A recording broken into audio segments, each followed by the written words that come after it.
নমস্কাৰ, আপোনালোকে চাইছে ভইচ 365 আৰু আজি ভইচ 365ৰ এক বিশেষ অনুষ্ঠান ৰাজনৈতিকৰ বাৰ্তালাপ।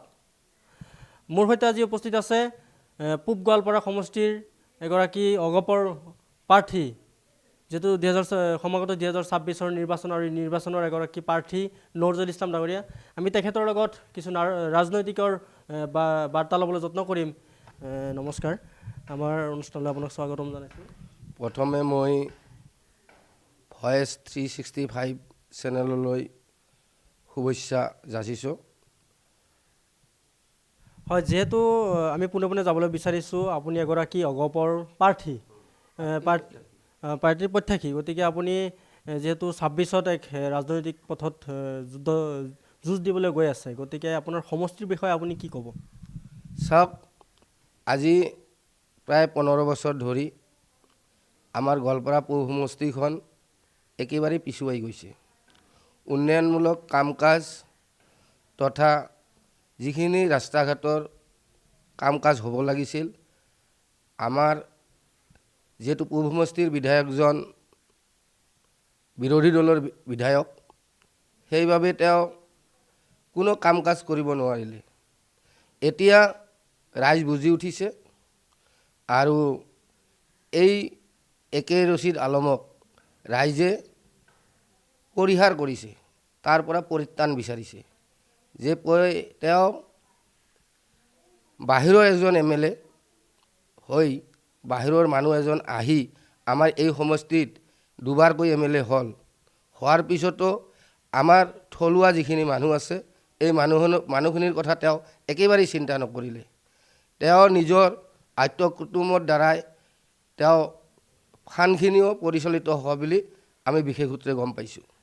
এতিয়া গোৱালপাৰা পূব সমষ্টিখন এক পিছুৱাই যোৱাৰ একমাত্ৰ কাৰণ আমি বিৰোধী দলৰ বিধায়ক নিৰ্বাচিত কৰাৰ বাবে। সেয়ে আজি ভইচ 365ৰ জৰিয়তে মই সমূহ অসমবাসী তথা আমাৰ গোৱালপাৰা পূব সমষ্টিৰ এই সৰ্বসাধাৰণ ৰাইজক জনাওঁ যে আপোনালোকে গম পাইছে, বৰ্তমান বিজেপি আৰু AJPৰ মিত্ৰ দলৰ চৰকাৰ 2026ত হ'বলৈ গৈ আছে। এইটো কথা ইতিমধ্যে স্পষ্ট হৈছে আৰু আমি বিৰোধী দলত ভোট দি আমাৰ সমষ্টিটো এনেকৈ পিছুৱাই যাই আছে, যাৰ ফলত আমি চিন্তা কৰাৰ সময় আহিছে। এতিয়া ৰাইজ বুজি উঠিছে, ৰাইজ নিশ্চয় গোৱালপাৰা পৌৰ সমষ্টিৰ যিখিনি সৰ্বসাধাৰণ ৰাইজ আছে, এই ৰাইজে এইবাৰ নিশ্চয় দলৰ পক্ষত অৰ্থাৎ AJP BJPৰ পক্ষত থাকি ভোট দিব আৰু ভোট দি আমি দলীয় নেতৃবৃন্দক হাত মজবুত কৰি আমি দিছপুৰত চৰকাৰ গঠন কৰাৰ কাৰণে গোৱালপাৰা পৌৰ সমষ্টিৰ এজন বিধায়ক যাই সহায় কৰিব বুলি মই আশাবাদী। যিহেতু আপুনি 2026ৰ যি এগৰাকী প্ৰাৰ্থীৰ প্ৰত্যাশী, গতিকে আপোনাৰ আন্তঃগঠিনীৰ যিখিনি কাম কাজ, সেইখিনি আপোনাৰ এনে প্ৰথম যদি আপুনি দিছপুৰলৈ আপুনি নিৰ্বাচিত হৈ গুচি আহে, গতিকে আপোনাৰ প্ৰথম কি কাম থাকিব? আপুনি সমষ্টিবাসীক কি কাম দিব আপুনি প্ৰথম? মই যদি এইবাৰ দলীয় প্ৰাৰ্থিত্ব মোক দলেই প্ৰদান কৰিব, নিশ্চয় মই আশা কৰোঁ।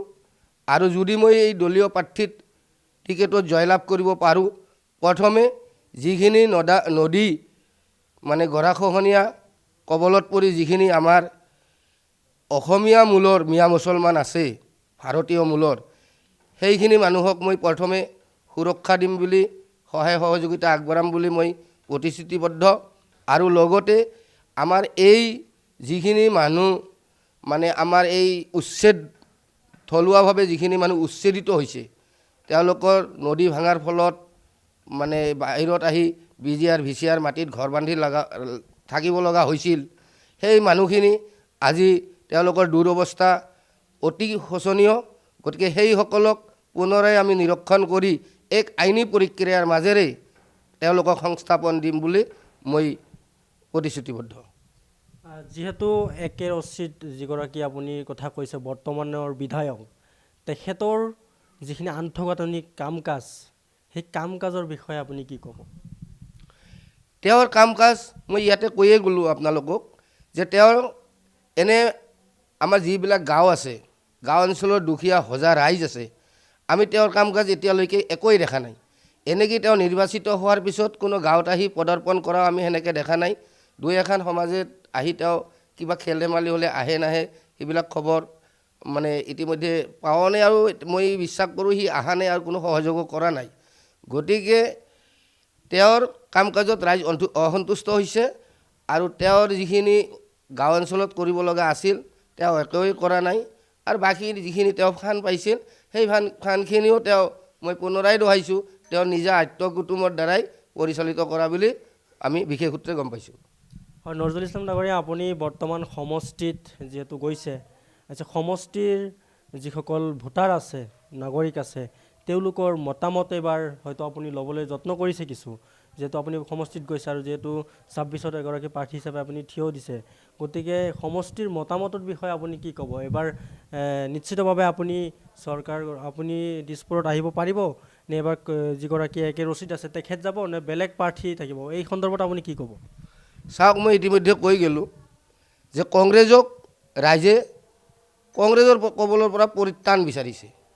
কংগ্ৰেছে যিখিনি কাম কৰিছে এইখিনি কাম আজি যদি তেওঁলোকে আগতে মানে কামখিনি যদি তেওঁলোকে সুচাৰুৰূপে কৰিল হয়, যেনে চাউলখোৱা হত্যাকাণ্ড আছিল, লেলিৰ হত্যাকাণ্ড আছিল, আৰু এই NRCত তেওঁলোকে অসম্পূৰ্ণ কৰি থৈ গ'ল, সম্পূৰ্ণ কৰিব নোৱাৰিলে, গৰাখহনীয়া মানুহক তেওঁলোকে মাটিৰ পাত্তা দিব নোৱাৰিলে, তেওঁলোকে কৰিল কি? তেওঁলোকে একো কৰিব নোৱাৰে, আৰু তেওঁলোকৰ দিনতেই এইবিলাক হত্যাকাণ্ড হৈছিল। গতিকে মাইনৰিটি সমাজ বুজি উঠিছে, কংগ্ৰেছৰ পৰা মানে তেওঁলোকে পৰিত্ৰাণ বিচাৰিছে, আৰু কংগ্ৰেছক এইবাৰ মানে ৰাইজে পৰাজিত কৰি পুনৰাই হিমন্ত বিশ্ব শৰ্মাৰ চৰকাৰ যিহেতু হ'বলৈ গৈ আছে, গতিকে মই আশাবাদী ৰাইজ নিশ্চয় বুজি উঠিব আৰু পুনৰাই বিজেপিৰ নেতৃত্বত অসমত এখন ভাল সুস্থ চৰকাৰ গঠন হ'ব। নজৰুল ইছলাম ডাঙৰীয়া, আমি বেলেগ এটা কথা পাতিবলৈ যত্ন কৰিম। যিহেতু বৰ্তমান এটা ঘটনা সংঘটিত হৈ গৈছে বাংলাদেশত, এই ঘটনাৰ সন্দৰ্ভত আপুনি কি ক'ব? বাংলাদেশত চাওক, বাংলাদেশ এখন বেলেগ ৰাষ্ট্ৰ, আমাৰ ইণ্ডিয়া এখন বেলেগ ৰাষ্ট্ৰ। বাংলাদেশত তেওঁলোকে আমাৰ যিখিনি হিন্দু কাষ্টৰ মানুহ আছে তেওঁলোকে সংখ্যালঘু। চাওক, যিটো কাম কৰিছে এইটো মই এজন ভাৰতীয় নাগৰিক হিচাপে মই এইটো নিন্দা কৰিছোঁ, আৰু শীঘ্ৰে মানে অতি সোনকালে আমাৰ কেন্দ্ৰীয় চৰকাৰে বাংলাদেশৰ লগত এটা মানে ভাল এখন তেওঁলোকে বিচাৰি আছে যে আমাৰ যিটো নৰ্থ ইষ্টখন তেওঁলোকে দখল কৰিব, মানে তেওঁলোকে যি পৰিকল্পনা কৰি আছে ইয়াৰ প্ৰতি উত্তৰ ভাৰত চৰকাৰে ইমিডিয়েটলি দিব লাগে, আৰু বাংলাদেশে বুজি উঠক যে ভাৰত এখন শক্তিশালী দেশ, আৰু এই দেশক মানে কোনোবাই যদি আঙুলিয়ায় তেতিয়াহ'লে আমি কি কৰিব পাৰোঁ নোৱাৰোঁ সেইখিনি কথা ভালকৈ বুজাই দিয়াৰ কাৰণে মই কেন্দ্ৰীয় চৰকাৰক আবেদন জনাইছোঁ। হয়, নিশ্চিতভাৱে যিহেতু যোৱাকালি আপোনালোকৰ যি প্ৰাক্তন মুখ্যমন্ত্ৰীগৰাকী আছিল, অসম গণ পৰিষদৰ প্ৰাক্তন মুখ্যমন্ত্ৰী ডক্টৰ প্ৰফুল্ল কুমাৰ ডাঙৰীয়াই, তেখেতে এটা মন্তব্য, যিহেতু কালি তেখেতৰ বাৰ্থডে আছিলে আৰু বাৰ্থডে দিনা এটা মন্তব্য আগবঢ়াইছিলে যে অসমৰ 80টা যি সমষ্টি আছে 80টা সমষ্টিত তেওঁলোকৰ প্ৰাৰ্থী দিব লাগিব বুলি তেওঁলোকে কালি প্ৰতিশ্ৰুতি দিছিলে। গতিকে এই সন্দৰ্ভত আপুনি কি ক'ব? আপোনালোকৰ এজন চাওক, আমি আগতেতো আপোনালোকে গমেই পায় নিশ্চয়, প্ৰফুল্ল মহন্তৰ দিনত গোটেই অসমে মানে তেওঁ দুইবাৰকৈ চৰকাৰ গঠন কৰিছে। গতিকে অসমীয়া সমাজখন আমি হ'ল মানে এটা গাঁথনিত আমি আছোঁ, আৰু যিহেতু গোটেই অসমৰ ৰাইজে এটা সময়ত অসম গণ পৰিষদক আঁকোৱালি লৈছিল, সেইবাবে মই ভাবোঁ তেওঁ যদিও আসন 80খনৰ কথা কৈছে, আসন ভাগ বতৰাৰ ক্ষেত্ৰত আমাৰ অসমৰ আমাৰ দলৰ যিজন মানে সভাপতি আছে তেওঁলোকে উচ্চ মহলত তেওঁলোকে আলোচনা বিলোচনাৰ মাজেৰে কেনেধৰণে আসনৰ প্ৰক্ৰিয়া দিয়া যায় সেইবোৰ কথা তেওঁলোকে চিন্তা কৰিব। আপুনি যদি সমষ্টিত টিকেট পাই যায়, গতিকে আপোনাৰ প্ৰথম যুঁজ কাৰ লগত হ'ব? চাওক, প্ৰথম যুঁজটো মই ভাবোঁ কংগ্ৰেছৰ লগত নাহে, এইটো মানে এটা এই মুহূৰ্তত মানে UDFৰ লগত যুঁজ হ'ব, আৰু নিশ্চয় UDF সহজে পৰাজিত হ'ব। কাৰণ UDF-এটো আৰু চৰকাৰ গঠন কৰিব নোৱাৰে, গতিকে ৰাইজ বুজি উঠিছে আৰু নিশ্চয় চৰকাৰৰ পক্ষত ভোট দিব।